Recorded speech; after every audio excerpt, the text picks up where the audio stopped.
You're listening to Life Check Yourself with life coach, transformational leader, and dating and relationship badass, Marni Battista. Every week, you'll get the raw truth from top experts and real people on the important life and love issues you want to know about. So, if you're ready to life check yourself in your relationships, your career, and the areas of your life that matter most to you, and you're not afraid to be called out on your, stuff, then you're ready for what's next. Life Check Yourself with Chris Gillis. How to make sure you don't waste your time with the wrong guy. Woo, woo, welcome. And if you're on YouTube, welcome. You've been listening to this podcast and not seeing our beautiful faces, but now you can. So happy you're here. Make sure you subscribe to this channel so that you can get every single episode as we pump them out. See more of me and more of this beautiful Chris Gillis and all the other guests that we have. You can follow us at Dating with Dignity on Instagram, at Dating with Dignity on TikTok. And I'm super excited to talk about Love is Blind. Why do you love Love is Blind? Wait, before we do that, I think we just need to have a moment of homage and prayer to our grief over FBoy Island, FBoy Island being canceled. I feel like if I had a network, I would so pick that shit up. It was. Yeah, that's a super bummer because remember I ran into the guys on the beach who were on the show and they were so confident there was going to be a season 3. They're like, I know it, my blood. So I think they're hoping their 15 minutes isn't up, but yeah, it was sad. So let's remember in our hearts. Let's not forget We'll remember all that it gave us and Garrett forever Garrett. Like if someone tells you they're an F-boy, they're an F-boy. And if some girl comes to you and blah, blah, blah, Marni, and you're like, this girl is just an F girl, and it's possible. People, it could be shitbags in all sexes and shapes and sizes. That is, yay, what great motivating, inspirational information.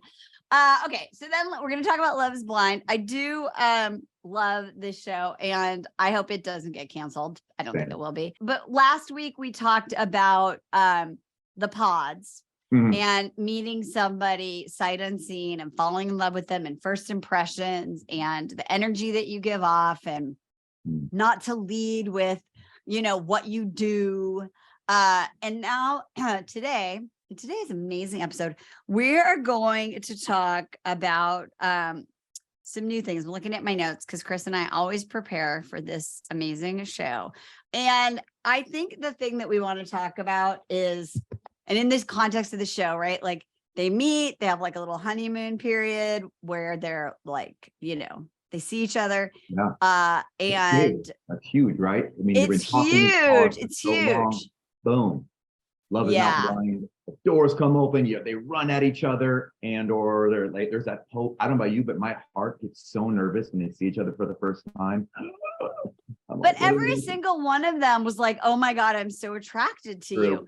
What's interesting about this show, and I think if we even go back to the last season with Shake and Deepti, like, remember Shake was such a douchebag and he was like asking questions like, if I were at a music concert, could you get on my shoulders? To see her weight. But even when he ran out, he was like, oh my God, you're so beautiful. You're so amazing. And I think what's interesting is that whatever attraction that they had in those pods, there's that moment where they have the reveal and they run, the doors open and they run. Every single person in that moment, except maybe Raven and SK, was just like freaking butterflies and rainbows. And why do you think that is? I think that the first thing you said was really interesting, how Shake started off and he grabs a big old chunk of her booty and he's like, I'm going to put so many babies inside you. Yeah. Crazy, right? But Marni, the interesting thing about that is, and this is great for dating, like it really reminds us of not put too much stock on what other people think about us, because other people's baggage that they carry, or maybe they conceal it, hide it down, their insecurity is going to come up. Because sure enough, with Shake, a little bit later, we found out it wasn't so much, he kind of told on himself. It wasn't so much that he was worried that she was, light enough, but it's that you could tell he really felt like a small person. And that's kind of how he showed up. And in the end, even though he was, he was attracted, you could tell he picks on himself so much. He was picking on her, picking on reasons that she wasn't good enough. But we could tell in truth, it was just him. He had a low self-esteem, low self-worth. And and he created fights and drama and things that didn't need to be there. So I think that's a beautiful kind of point to take home about Deepti. Yeah, when I just recorded my episode with Dave Neal, we were talking about reality show dating shows, and I did, and he was like, well, casting is basically looking for people with like low self-worth because they're going to create the best drama, right? They're the most manipulative, right? So we thank them for that. We thank them for that. So what I want to talk about, okay, so in the show, and this is like a moment that I just was so confused by later on in the how things unfold, are Cole and Zanab, because they run out and they're like, oh my God, you're so cute. Oh my God, you're beautiful. What's interesting to me is, and I think this really was just showcased in this season, you're amazing. You're beautiful. If you were the only woman left on the earth, because now she's cute. She's cute. Right. And that's what happened in this season is like, they were all like all over each other. And then they put them in the group, all of them together. And you see the other people you dated and you start to think about what you missed out on. And I think that is such a huge, huge lesson in dating, because the minute you start to like someone, your lizard brain is like, am I doing the right thing? Is this the right person? I don't know. I mean, maybe I could get someone taller. Maybe I could get someone more fit. Maybe, you go into the shoulds. And it will sabotage you. So like that happened all over the place. Yeah. And that makes sense too, right? I mean, especially I think, well, I guess it can happen for silly reasons. It can be superficial reasons because we've talked about this on, I think on either this last podcast or the one before, about how oftentimes we will import our friends' non-negotiables or whatever society thinks. Your friends are getting together and with he's got to be X tall or this or that, make this much money, and you're like, oh yeah, totally. Versus really getting clear on, well, what do I need or why is it, do I need him to be big, and if so, what does that mean? Is it just to protect me, or is there some other silly or maybe logical reason behind it? Versus. I don't know, all the different reasons, I guess, that we pick and we rule people out. We got to be choosy with our pickers. Well, I think so. It's about being discerning. So one of the things that we see in this whole season is like, there's this like, let's get back to the way it was the pods. I want to fall in love with the person I met in the pods, right? Yeah. And I think that's a really and guilty, right? Like I've been with Jeremy 13 years. There's moments where I'm like, oh, I want to feel the way I did. Like, why can't you be like so patient the way you were like in the first 6 months, or why can't, right? Yeah. He didn't, he held his farts in as guys, until the morning, like blowing up, right? They didn't do that, or maybe the pods, they couldn't hear him, but it's right. I love that, Marni. That's so true. And how we'll reminisce upon that. That is, it's almost like they want to climb back in that womb and have that pod, right? That safety where there was such little, but the relationship it's a safer place. And it's funny, I'm just writing an article right now for this, help a reporter out things I've been doing the dating coaching thing. And one of their talk about is, why are second dates so much scarier than first date? And I think they really are. And kind of what I said, the reason is because the second date is when the second date's going to lead. Now we know we're just not making out. Like, this person likes me. I got to show up. They're going to see who I really am. And I think that's what was scary when they left the pods. They started to see who they really are. Yeah. And it's like, and then there's that tendency of like, and this is what I see in dating all the time. So this is number 2, right? It is like in our points of where things can go wrong is avoiding the problem that then comes up. Right.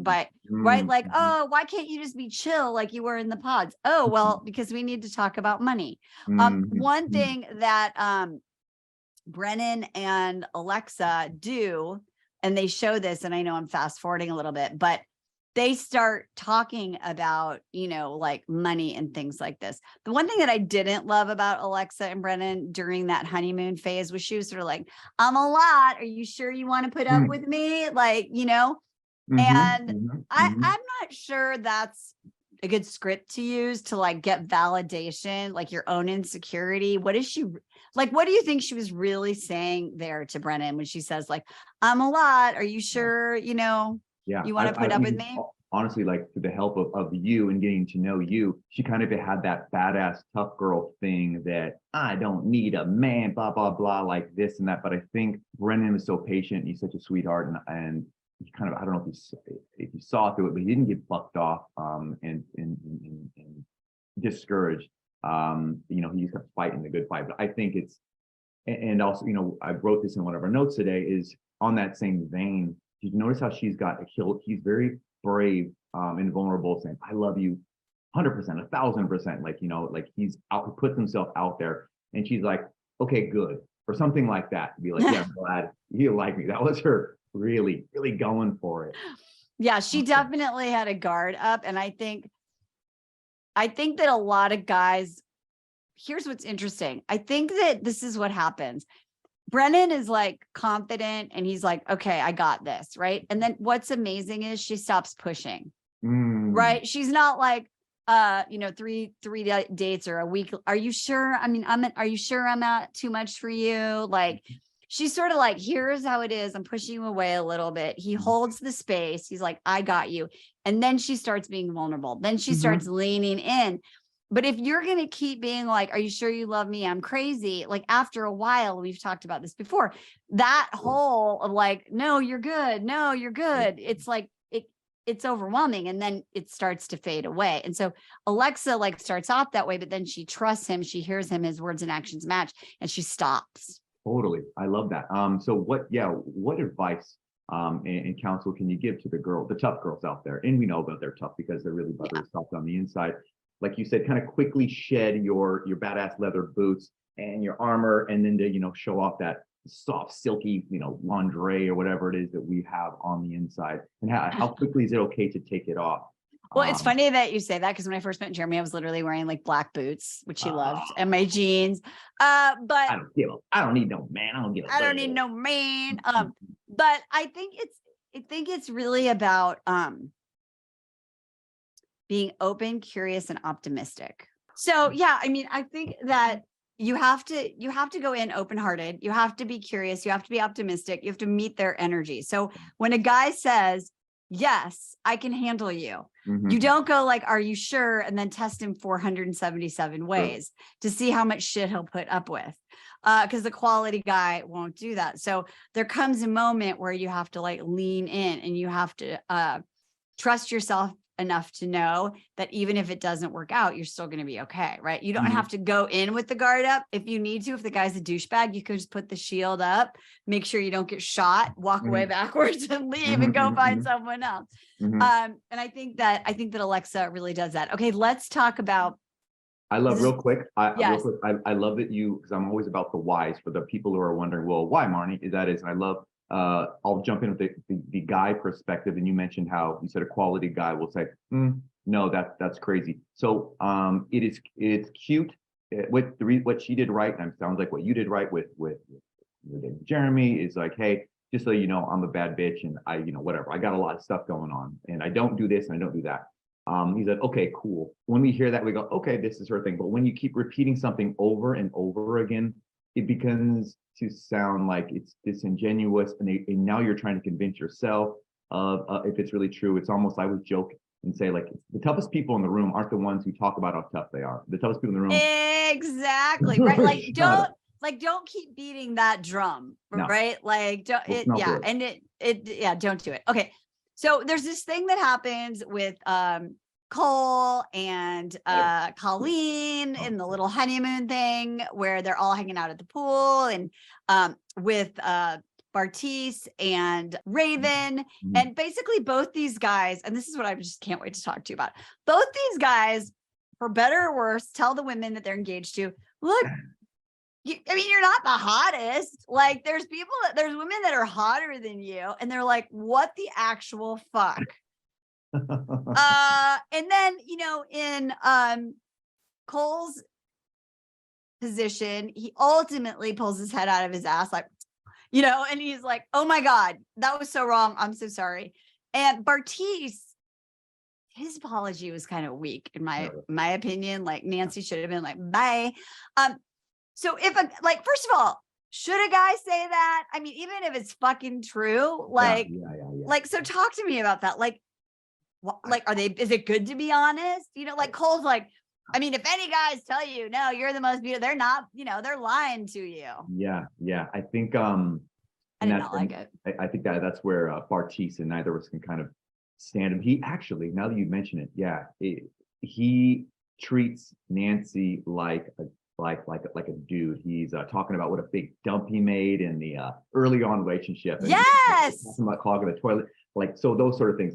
But, and this is, you know what, and this is a guy thing, Marni. We're so bad at it. We, as men, we value truth overall.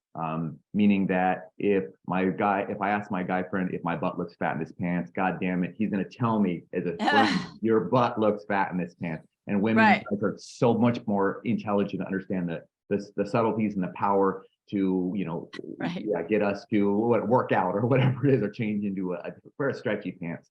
And so I also like a little nod to, what's the guy's name? You're Dave, the podcast guy. Dave Neal, yeah. Dave Neal, and what Dave Neal said is like they take some of the perfect, juiciest people. And what I loved, and also to fucking facepalm myself over and over again with Cole and Battista, is that how I guess they're still just very, I don't know, childlike and innocent, and they think they're doing the right thing by always telling the truth and shooting them straight forward to their women. But you could tell they're so fresh and new about relationships. So absolutely, no. Do not, you don't need to point out, you're more sexually attracted. I'll keep those things buttoned up, because in the end, ultimately sexual attraction or that physicalness is going to wear off. And both of them were repulsed by Raven, although once they saw her, all of the effects of the armband workout she was doing, while people are, the way Battista's spilling her heart out to him, it wouldn't have been a good match. Yeah. And I think so I think there's two lessons here. One is guys are dumb, right? Yeah. And so like, if someone says something like that, like, see how they handle you saying like, that really hurts me, or that made me feel bad. Can they apologize? Can they be like, I'm a dumbass, that was stupid. And then Zanab like fucking never let it go. Like she was like, oh, great, I'm now officially keeping score. Let me get my little whiteboard and my Sharpie out. Like, check, first offense, right? And then he was toast ever after that. I think that, right? Tons of, absolutely. And look how differently, and this is, I hope we're going to talk about more and refer to more, how differently, given those just mean comments that weren't necessary, how different Zanab handled it versus Nancy. Nancy's, golly, she is so brilliant and calm, and she was always able to be curious and not furious, versus Zanab just took the other complete side. Yeah, she was like, rah. But in the end, Nancy, like, Battista was a douchebag, like number one, and she should have left. There were so many moments, like we'll talk about that next week, like when they have different values, where she should have just been like, yeah, I'm out.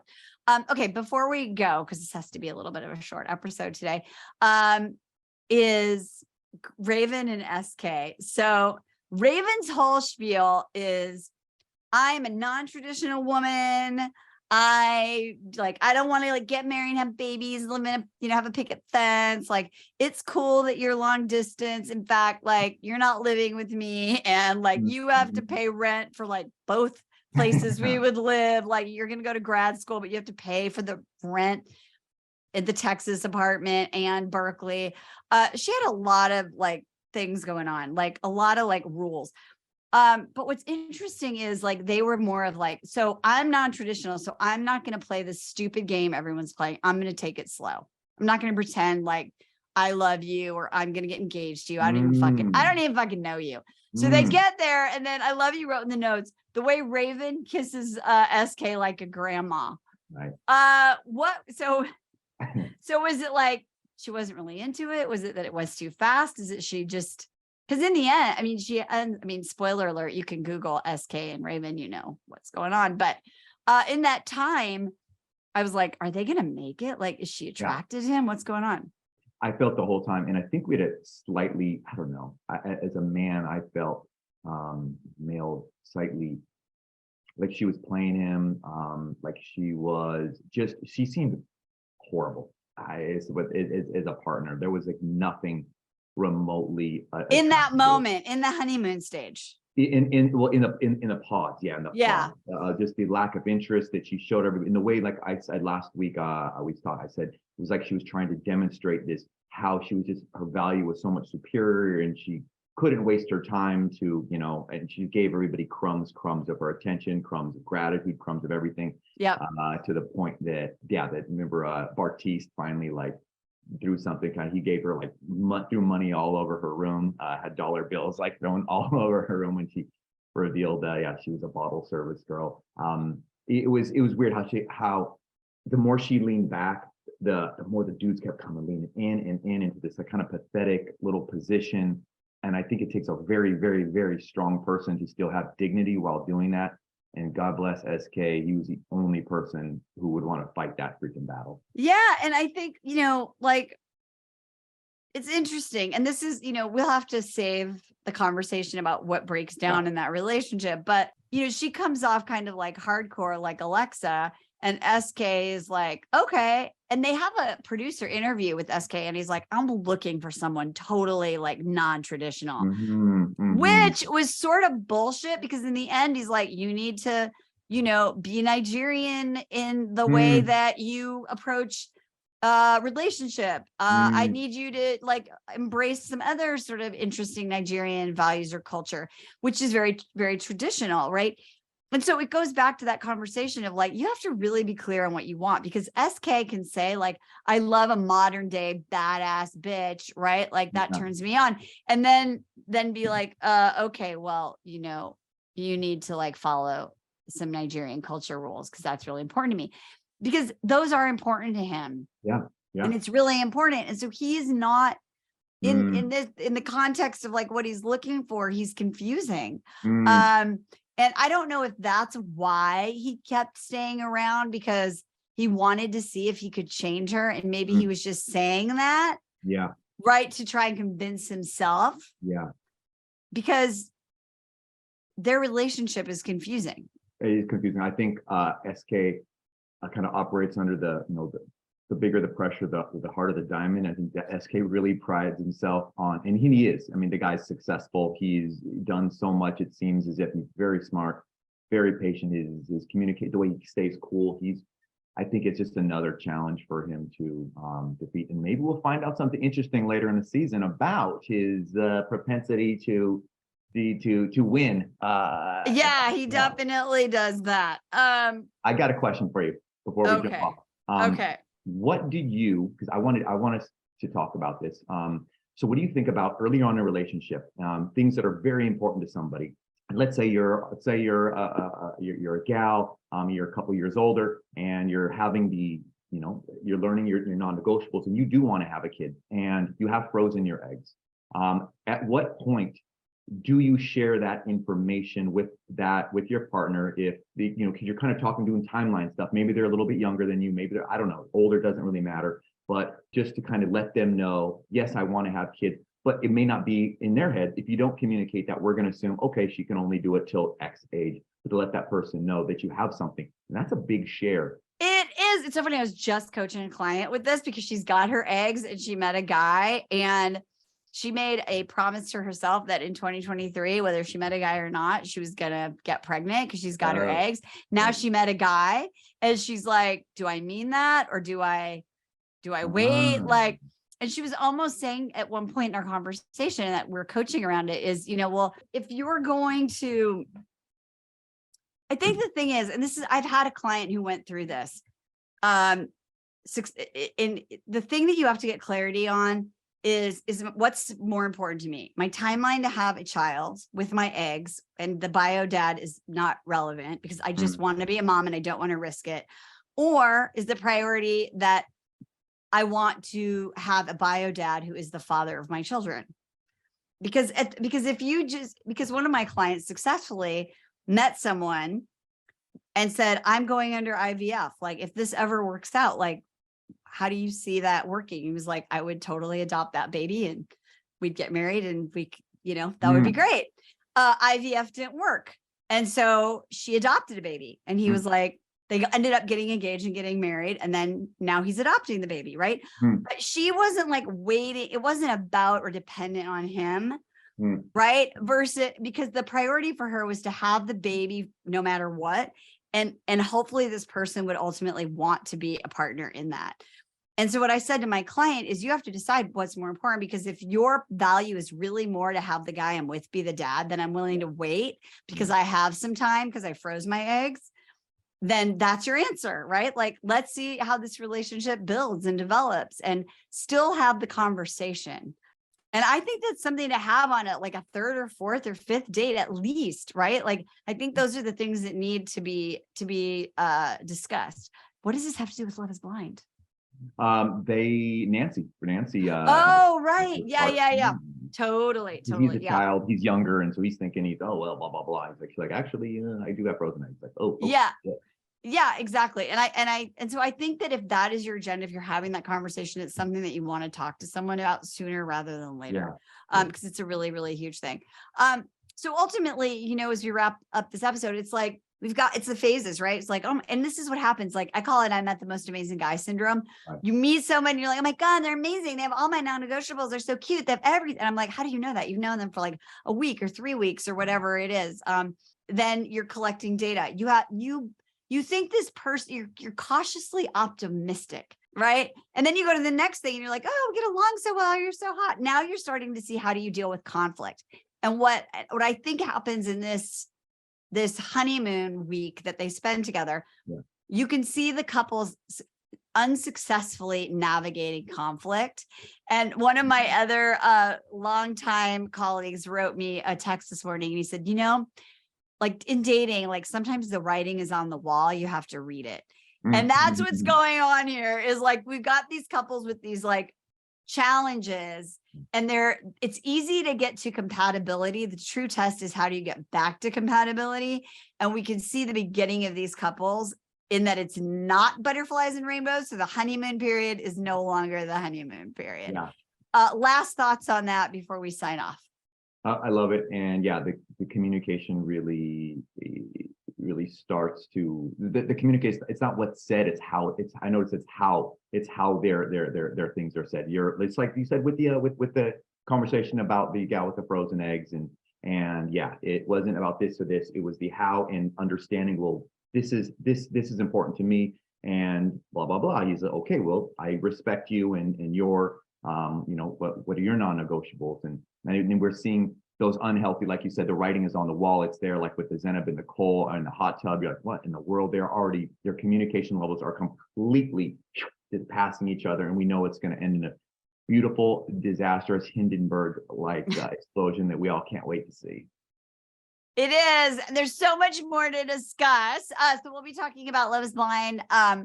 As I was talking to Dave Neal about, this is barrel scraping season because we're in between bachelors and there's like not a lot going on. So we are also scraping the barrel, but our barrel is like the best part. There's juice in our barrel. We have an amazing, yummy barrel. So we will continue this conversation next week about so great. You go through the honeymoon period and then you start to merge your lives, right? Reality sets in. You're not just going on dates anymore. So we're going to talk about what can we learn from Love is Blind about that part of dating.